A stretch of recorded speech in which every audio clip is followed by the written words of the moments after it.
Саламатсыздар. Мен құрметті мұғалімдер, топ IQ-ға кірген кезде сіздерде мынандай шығады.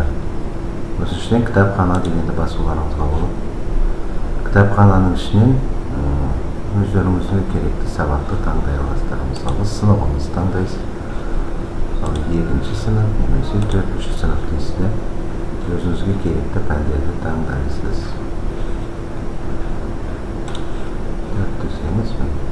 4-ші сыныптың оқулықтары шығады. Мысалы, қай баспа, сол баспаны ашасыздар. Кей кезге мына баспаны ашсаңыз, сіздерде мынандай шығады.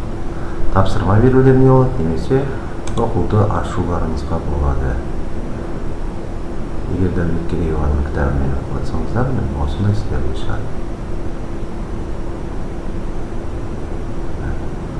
Осының ішіне мысалы келген тақырыптарыңызды, мысалы мынаны басатын болсаңыздар, сіздерше сол тақырып туралы тапсырмалар және контингентке арналған тапсырмалар шығады. Дыбыстары бар.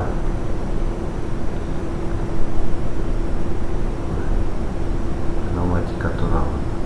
Осыларды түсіндірулеріңізге болады. Ары қарай жүріп, кез келген тапсырманы берулеріңізге болады. Оқушылармен айтып отырып та түсіндірулеріңізге болады. Немесе жаңа дыбыстардың видеоларды да көрулеріңізге болады. Осылай.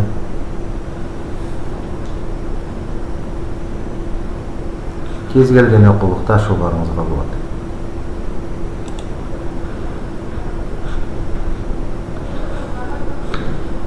Кітапханаға кіресіздер. Сыныпты таңдайсыздар. Оқушыларыңызда осы логин парольмен кіре береді. Күнделіктің логин парольмен оқушыларда кіреді, бастауыштың. Тіркелген барлық оқушылар. Мынаны басуларыңызға болады.